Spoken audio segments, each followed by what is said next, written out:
Salut à tous et bienvenue dans ce nouveau numéro de À l'affiche. Il a dépassé les 35 millions de livres vendus dans le monde, traduits dans près de 50 langues. On retrouve ses romans en Azerbaïdjan, en Arménie et bien sûr à New York où ce Français a choisi de vivre.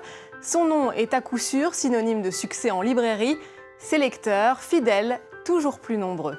Cet invité, c'est l'écrivain Marc Lévy que je vais tout de suite retrouver.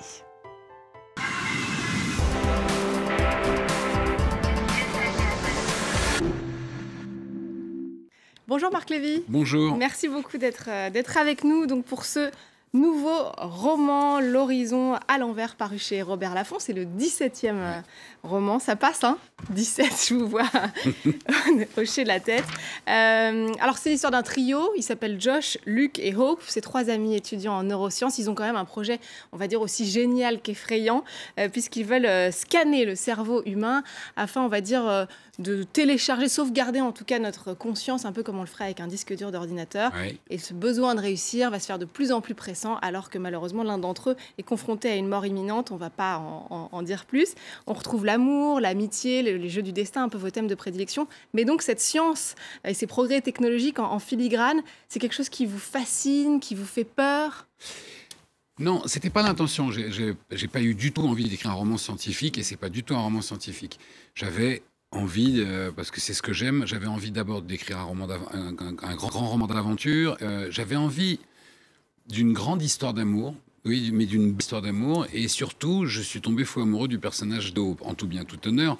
Et cette femme est tellement, cette jeune femme est tellement lumineuse, tellement pétillante et tellement pleine d'humour et en même temps je dirais d'à propos et de bienveillance et en même temps enfin, voilà, voilà, j'ai eu un coup de foudre pour elle. Vous dites que vous vouliez faire un Roméo et Juliette un peu moderne, et d'ailleurs c'est une histoire vraie qui vous a inspiré. C'est une histoire vraie qui a été le déclencheur de l'histoire. Ouais, c'est une histoire vraie que j'ai lue dans le un New couple York Times. qui a voulu pouvoir faire durer son histoire d'amour au-delà de la mort. Voilà, un couple. Enfin, elle s'est fait, enfin, la jeune femme condamnée s'est fait cryogéniser dans l'espoir d'être réchauffée et ressuscitée le jour où on pourra guérir de sa maladie. Mais bon, alors là, il y avait un côté vraiment dramatique. Bon, Roméo et Juliette, ça finit mal. J'avais envie d'une histoire qui soit beaucoup plus porteuse d'espoir. Mais j'avais surtout envie comment vous dire, de faire la part belle au monde de la science, d'ouvrir, d'avoir pour décor celui de la science, parce que finalement, le journal est souvent le journal des mauvaises nouvelles. Et le travail que font les scientifiques est un travail extraordinaire. Et je crois qu'on est au bord d'énormément de révolutions positives grâce au travail des chercheurs, grâce au travail de la science. Je crois à l'imminence d'un allongement vraiment conséquent de la durée de vie et aussi, je dirais, un retardement du vieillissement par notre capacité de plus en plus à réparer la machine humaine. Et voilà, j'avais pas du tout envie de faire un roman scientifique, c'est une histoire d'amour, mais j'avais envie que les personnages secondaires, que l'univers de ce roman soit celui assez réel de tous ces scientifiques extraordinaires, médecins, chercheurs, laborantins, inventeurs de génie qui travaillent dans l'ombre à des découvertes qui sont magnifiques et dont finalement on ne parle jamais et qui sont porteuses d'espoir. Alors oui, de temps en temps, aux infos, on entend qu'il y a eu...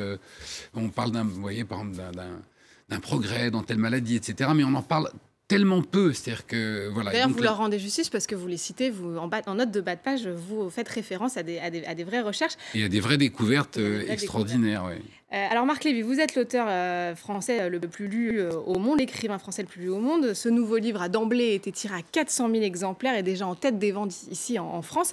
C'est bien simple, vous êtes le meilleur ami des libraires. D'ailleurs, on en écoute un tout de suite. Son nom est un qualificatif, en fait. C'est-à-dire, il est comment le nouveau Marc Lévy? C'est Marc Lévy. Et voilà, c'est comme Amélie Nothomb, c'est comme... voilà, ils sont très très peu dans ce cas de figure-là, où le nom synthétise tout. Et en fait, on ne vous demande jamais ce que raconte le nouveau Marc Lévy. On prend le nouveau Marc Lévy, on achète le nouveau Marc Lévy. C'est quelque chose qui, effectivement, qui est synthétique, composé dans ce Marc, dans ce Lévy. Merci. C'est plutôt un bon compliment de ce gentil. libraire de la librairie Lamartine. C'est vrai que votre nom est devenu presque une formule magique. Ça fait 17 ans que ça dure. Ça ne vous met pas une pression énorme devant la page blanche pour le prochain? Non, parce que non, enfin, ça me met... comment vous dire, l'écriture m'a apporté une liberté extraordinaire et je me suis juré toute ma vie que je ferais ce métier le plus sérieusement du monde sans jamais me prendre au sérieux. Et si un jour je me regarde en train d'écrire ou si un jour je commençais à me prendre au sérieux, j'arrêterais parce que je supporte pas les gens qui se prennent au sérieux et je me supporterais plus moi-même. Donc la pression, elle est... j'ai la même pression qu'un chanteur qui entre en scène. J'ai la même pression qu'un horloger qui répare une montre et j'ai la même pression qu'un boulanger qui fait du pain pour les gens le matin. C'est-à-dire j'ai la pression de l'amour de mon métier. Alors dans ce même état d'esprit que vous décrivez bien, vous avez une jolie formule, l'amour compte plus que le Goncourt. Parce que c'est vrai que parfois, les critiques littéraires ne sont pas toujours tendres, en tout cas ici en France, avec vos livres. Ça vous passe au-dessus, vous vous en préoccupez plus. D'abord, c'est plus le cas maintenant. Ouais. Vraiment, ça a été le cas au début, parce que j'ai eu...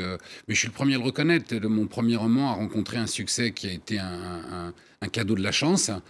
Ça a été le livre le plus vendu de l'année 2000 et j'ai toujours été le premier à dire que ça n'était pas pour autant le meilleur livre de l'année 2000, loin de là. Et j'ai toujours très bien... Voilà, j'ai compris que, je dirais que j'arrivais de nulle part, je faisais pas partie du sérail, j'appartenais pas au milieu et j'ai très bien compris. Je vous dirais aussi très honnêtement que dans les premières années de ma carrière, ces critiques, aussi virulentes ont-elles été, elles m'ont aussi aidé à progresser parce que de la critique, ça vous fait réfléchir, ça vous fait travailler. Et puis ça vous protège même justement de ces crises d'ego où l'important c'est de se sentir, comment vous dire, en phase avec le travail qu'on a accompli. J'ai l'impression d'avoir beaucoup bossé pendant ces 17 ans. Il y aura toujours des gens qui vous jugeront avec des a priori, il y a toujours des gens qui diront des choses méchantes et qui ne vous ont jamais lu, il y a toujours des gens qui feront référence à votre premier roman et vous aurez envie de vous justifier en disant mais vous savez, 17 ans d'écriture, c'est 17 ans de travail, il n'y a pas de métier. Qu'on soit journaliste, si vous regardez, vous voyez, un journaliste qui a 17 ans de carrière et qui regarde ses premiers papiers, verra le fruit de son travail, donc c'est ça qui compte, c'est ça qui est le plus important. Alors en tout cas, l'écriture, il faut le rappeler, est venue un peu sur le tard dans votre vie. Vous aviez près de 40 ans à la publication de votre premier livre, et si c'était vrai. Mais on est allé voir quelqu'un qui vous connaît bien, et elle nous explique que l'envie de raconter des histoires remonte chez vous à bien plus longtemps. Écoutez-la. La période où j'ai habité chez lui pendant quelques mois, je me souviens de Marc racontant des histoires à son fils pour l'endormir, jusque-là assez classique. Je me souviens d'histoires qui n'en finissaient plus, ça durait, mais je sais pas, peut-être pas des heures, mais ça me paraissait des heures. Mais à la fois, j'étais vraiment touchée. Et à la fin, je lui dis, mais où est-ce que tu vas chercher ces histoires? Parce que je voyais bien qu'il était dans le noir, qu'il ne les lisait pas. Et il me disait, mais je les invente. Je dis, non, c'est pas possible. Tu peux pas inventer des trucs pareils. Il y avait des rebondissements. Et en réalité, il n'écrivait pas encore, mais il avait déjà cette imagination terriblement fertile. C'était naturel. Vous allez avoir bien d'autres histoires à raconter. Vous êtes à nouveau papa d'une petite Cléa depuis quelques jours. D'abord, félicitations.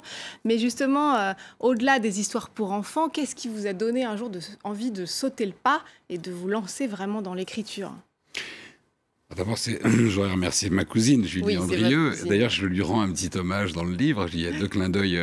Oui, oublie un de ses livres de cuisine.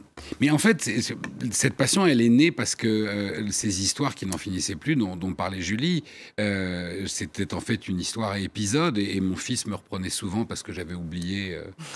parce que l'épisode ne collait pas exactement à celui de la veille. Donc j'avais pris l'habitude le soir, dès qu'il s'endormait, je courais dans mon bureau, écrire l'épisode du lendemain pour le mémoriser, le lui raconter. Et puis quand il a eu 10 ans, il m'a dit un jour que la télé était beaucoup plus intéressante que les histoires de son père.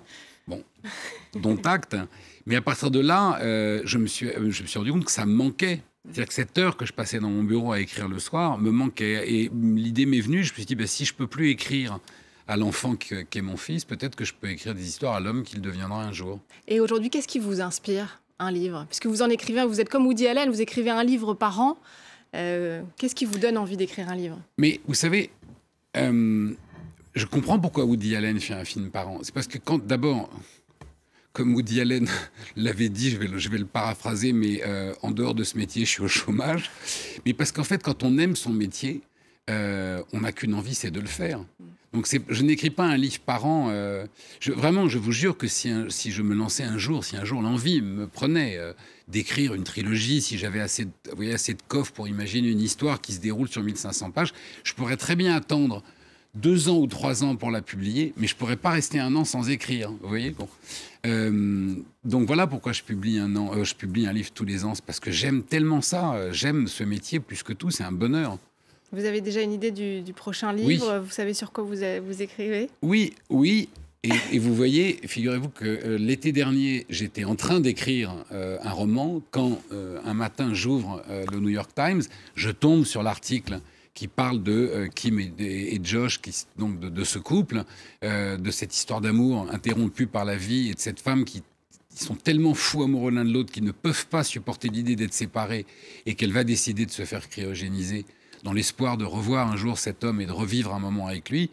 Et je me dis, je reste comme ça devant la feuille et je me dis, mais c'est extra. Et 8 jours après, une autre histoire qui n'a rien à voir avec la leur, mais naît de la lecture de cet article. J'ai mis de côté le manuscrit que j'étais en train d'écrire et je me suis lancé dans l'écriture de celui-là. Donc, j'ai une idée à aujourd'hui du roman que je vais écrire pour l'an prochain, mais elle peut très très bien être balayée en cours de route par un événement du quotidien. On ne sait pas ce que l'avenir nous réserve. Vous viendrez nous en parler, Je Marc l'espère, avec Lévy. plaisir. Merci beaucoup, Merci en tout cas, de nous avoir présenté ce 17e roman L'Horizon à l'envers, paru chez Robert Laffont. Merci encore. Merci Et à merci à vous de nous avoir suivis. N'oubliez pas de nous retrouver sur france24.com ainsi que sur tous nos réseaux sociaux. Tout de suite, d'autres infos sur France 24. Restez avec nous. Quant à moi, je vous dis à très vite.